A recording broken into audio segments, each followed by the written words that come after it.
जय श्री हरि विष्णु। राधे राधे। माघ मास महात्म्य कथा अध्याय 8। यमदूत कहने लगा कि तुमने बड़ी सुंदर वार्ता पूछी है। यद्यपि मैं पराधीन हूँ, फिर भी तुम्हारे स्नेहवश अपनी बुद्धि के अनुसार बतलाता हूँ। जो प्राणी काया, वाचा और मनसा से कभी दूसरों को दुख नहीं देते, वे यमलोक में नहीं जाते। हिंसा करने वाले वेद, यज्ञ, तप और दान से भी उत्तम गति को नहीं पाते। अहिंसा सबसे बड़ा धर्म, तप और दान ऋषियों ने बताया है। जो मनुष्य जल या पृथ्वी पर रहने वाले जीवों को अपने भोजन के लिए मारते हैं, वे काल सूत्र नामक नरक में पड़ते हैं और वहां पर अपना मांस खाते हैं और रक्त पीप पान करते हैं तथा पीप की कीच में उनको कीड़े काटते हैं। हिंसक जन्मांध, काने, कुबड़े, लूले, लंगड़े, दरिद्र और अंगहीन होते हैं। इस कारण इस लोक तथा परलोक में सुख की इच्छा करने वाले को काया, वाचा तथा मन में दूसरों का द्रोह नहीं करना चाहिए। जो हिंसा नहीं करते, उनको किसी प्रकार का भय नहीं होता। जिस प्रकार सीधी और टेढ़ी दोनों प्रकार की बहने वाली नदियां समुद्र में मिल जाती हैं, वैसे ही सब धर्म अहिंसा में प्रवेश कर जाते हैं। ब्रह्मचारी, गृहस्थ, वानप्रस्थी तथा यति सभी अपने धर्म का पालन करने और जितेंद्रिय रहने से ब्रह्मलोक को प्राप्त करते हैं। जो जलाशय आदि बनाते हैं और सदैव पांचों यज्ञ करते हैं, वे यमपुरी में नहीं आते। जो इंद्रियों के वशीभूत नहीं है, वेदवादी और नित्य ही अग्नि अर्थात हवन आदि का पूजन करते हैं, वे स्वर्ग को जाते हैं। युद्ध भूमि में जो सूरवीर मर जाते हैं, वे सूर्यलोक को प्राप्त होते हैं। जो अनाथ, स्त्री, शरण में आए हुए तथा ब्राह्मण की रक्षा के लिए प्राण देते हैं, वे कभी स्वर्ग से नहीं लौटते। जो मनुष्य लूल्हे, लंगड़े, वृद्ध, अनाथ तथा गरीबों का पालन करते हैं, वह भी स्वर्ग में जाते हैं। जो मनुष्य गौओं के लिए पानी का आश्रय करते हैं तथा कुआं, तालाब और बावड़ी बनवाते हैं, वे सदैव स्वर्ग में निवास करते हैं। जैसे जैसे जीव इनमें पानी पीते हैं, वैसे ही उनका धर्म बढ़ता है। जल से ही मनुष्य के प्राण है, इसीलिए जो प्याव आदि लगाते हैं, वह अक्षय स्वर्ग को प्राप्त होते हैं। बड़े बड़े यज्ञ भी वह फल नहीं देते जो अधिक छाया वाले वृक्ष मार्ग में लगाने से देते हैं। जो मनुष्य वृक्ष रोपण करता है, वह सदैव दानी और यज्ञ करने वाला होता है। जो अच्छे फल और अच्छी छाया वाले मार्ग के वृक्षों को काटता है, वह नरकगामी होता है। तुलसी का पौधा लगाने वाला सब पापों से छूट जाता है। जिस घर में तुलसी वन है, वह घर तीर्थ के समान है और उस घर में कभी यमदूत नहीं जाते। तुलसी की सुगंध से पितरों का चित्त आनंदित हो जाता है और वे विमान में बैठकर विष्णु लोक को जाते हैं। नर्मदा नदी का दर्शन, गंगा का स्नान और तुलसी दल का स्पर्श, यह सब बराबर बराबर फल देने वाले हैं। हर एक द्वादशी को ब्रह्मा भी तुलसी का पूजन करते हैं। रत्न, सोना, फूल तथा मोती की माला के दान इतना पुण्य नहीं जितना तुलसी की माला का दान का है। जो फल आम के 1000 और पीपल के 100 वृक्षों को लगाने से होता है, वह तुलसी के एक पौधे के लगाने से होता है। पुष्कर आदि तीर्थ, गंगा आदि नदी, वासुदेव आदि देवता सभी तुलसी में वास करते हैं। जो एक बार, 2 या 3 बार रेवा नदी से उत्पन्न शिव मूर्ति की पूजा करता है अथवा स्फटिक रत्न के पत्थर से आप निकले हुए तीर्थ में, पर्वत या वन में रखी हुई शिव की मूर्ति की पूजा करता है, सदैव ओम नमः शिवाय मंत्र का जाप करता है, यमलोक की कथा भी नहीं सुनता, प्रसंग, शत्रुता, अभिमान से शिव पूजा के समान पापों को नष्ट करने वाला तथा कीर्ति देने वाला तीन लोक में और कोई काम नहीं है। जो शिवालय स्थापित करते हैं वे शिवलोक में जाते हैं। ब्रह्मा, विष्णु तथा शिव का मंदिर बनाकर मनुष्य वैकुंठवासी होता है। जो भगवान की पूजा के लिए फूलों का बाग लगाते हैं वे धन्य हैं।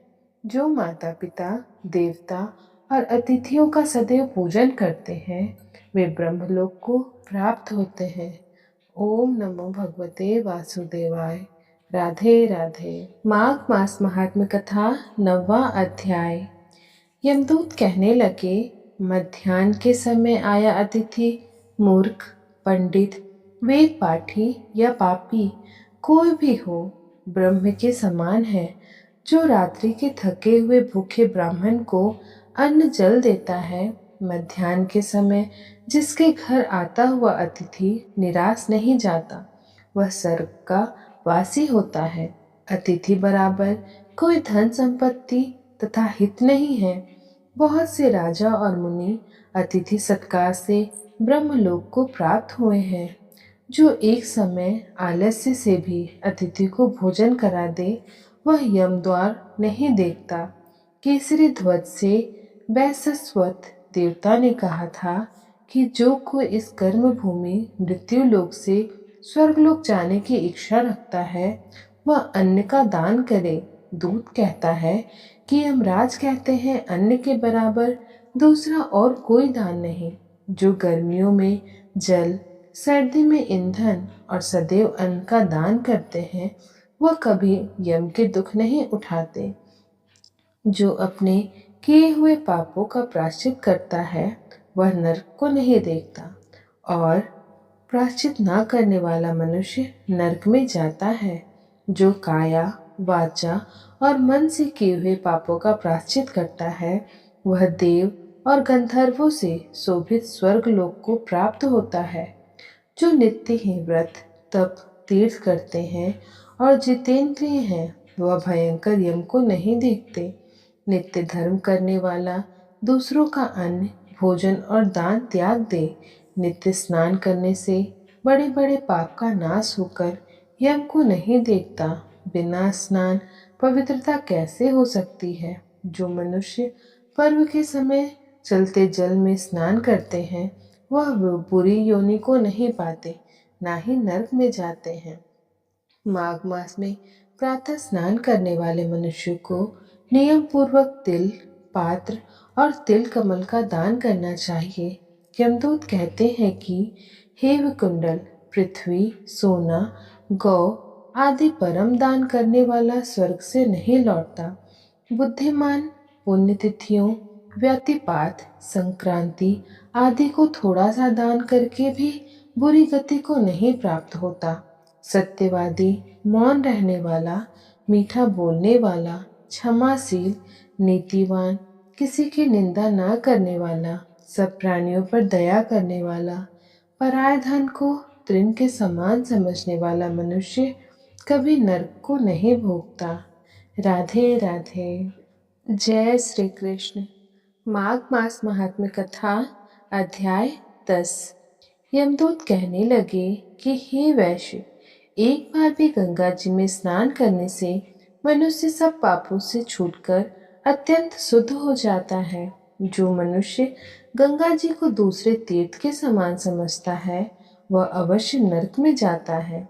भगवान के चरणों से उत्पन्न हुई गंगा जी के पवित्र जल को श्री शिव जी अपने मस्तक में धारण करते हैं, और वो ब्रह्मा जो संदेह रहित, प्रकृति के अलग और निर्गुण है, ब्रह्मांड में उसकी समानता किससे हो सकती है?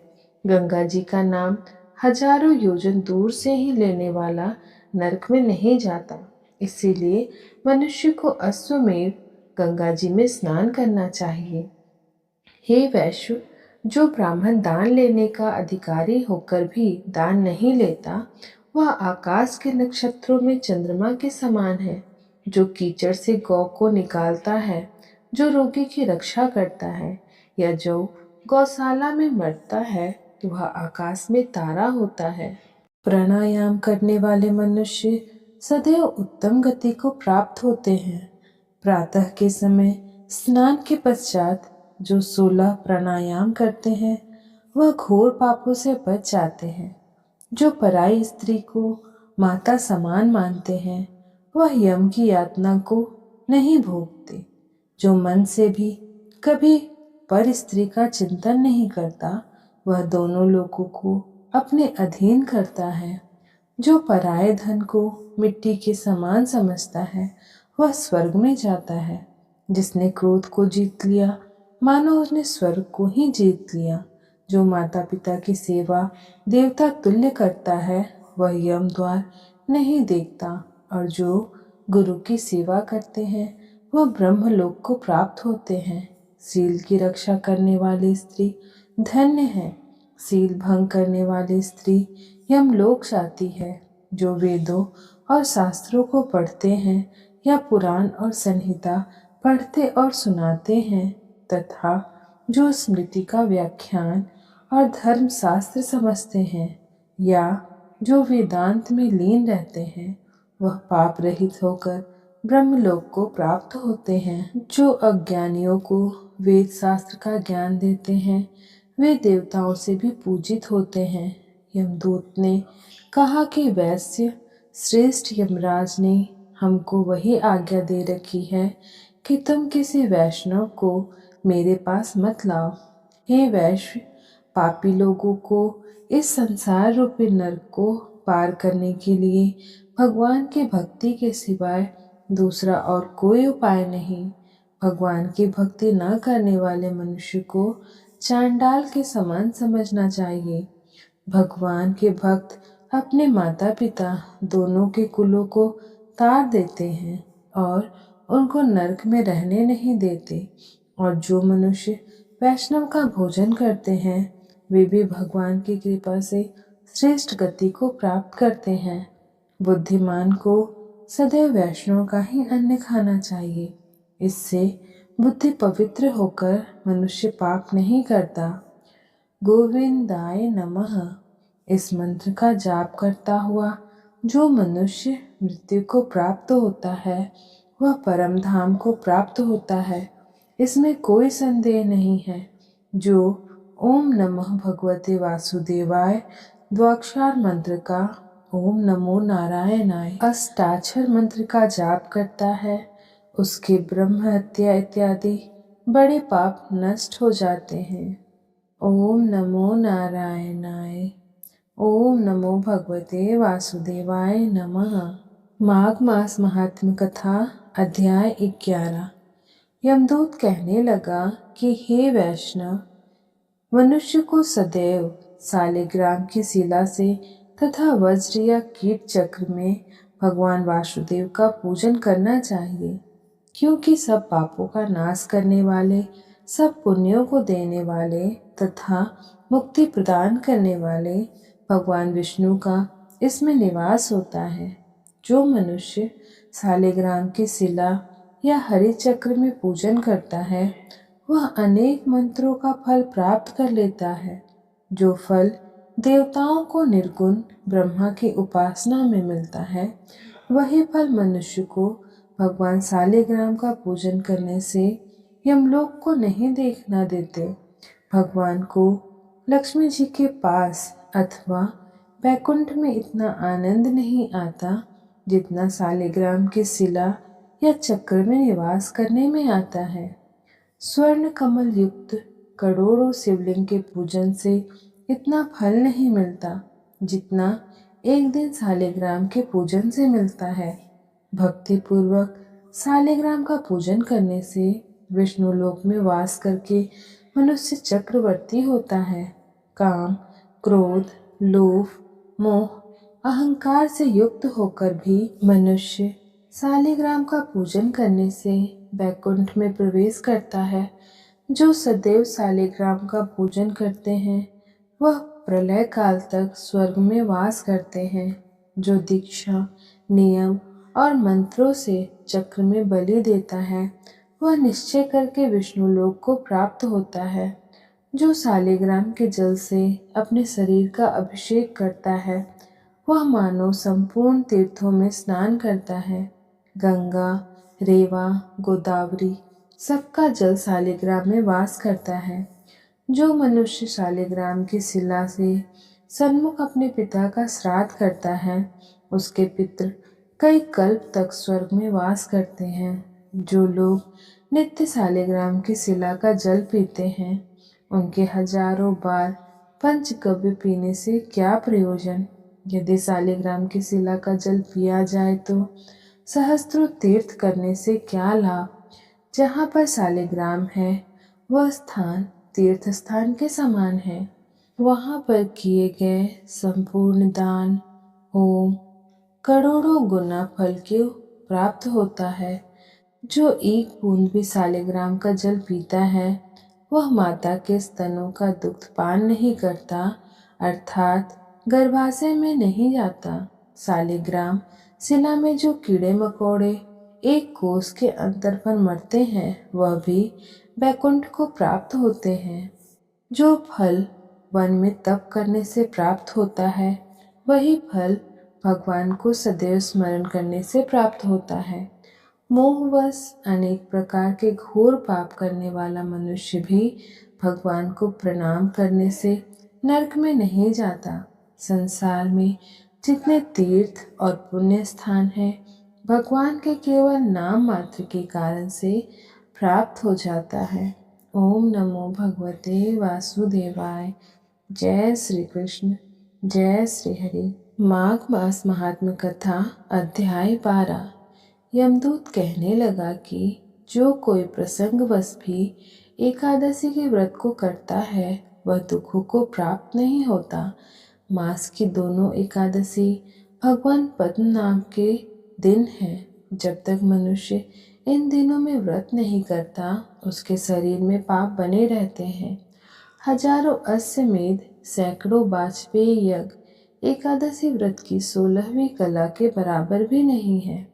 एकादशी के दिन व्रत करने से 11 इंद्रियों के किए सब पाप नष्ट हो जाते हैं। गंगा, गया, काशी, पुष्कर, कुरुक्षेत्र, यमुना, चंद्रभागा कोई भी एकादशी के तुल्य नहीं है। इस दिन व्रत करके मनुष्य अनायास ही वैकुंठ लोक को प्राप्त करता है। एकादशी को व्रत और रात्रि जागरण करने से माता पिता और स्त्री के कुल की 10-10 पीढ़ियां उद्धार पाती हैं और यह पीताम्बरधारी होकर भगवान के निकट रहते हैं। बाल, युवा और वृद्ध सब तथा पापी भी व्रत करने से नरक में नहीं जाते। यमदूत कहता है कि हे वैश्य, मैं सूक्ष्म में तुमसे नरक से बचने का धर्म कहता हूँ। मन, कर्म और वचन से प्राणी मात्र का द्रोह न करना, इंद्रियों को वश में रखना, दान देना, भगवान की सेवा करना, नियम पूर्वक वर्णाश्रम धर्म का पालन करना, इन कर्मों के करने से मनुष्य नरक से बचा रहता है। स्वर्ग प्राप्त करने की इच्छा से मनुष्य गरीब हो तो भी जूता, छतरी, अन्न, धन, जल कुछ ना कुछ दान देता रहे। दान देने वाला मनुष्य कभी यम की यातना को नहीं भोगता तथा दीर्घायु और धनी होता है। बहुत कहने से ही क्या, अधर्म से ही मनुष्य बुरी गति को प्राप्त होता है। मनुष्य सदैव धर्म के कार्यों से ही स्वर्ग प्राप्त कर सकता है। इसीलिए बाल्यावस्था से ही धर्मों को कार्य का अभ्यास करना चाहिए। ओम नमो भगवते वासुदेवाय। राधे राधे।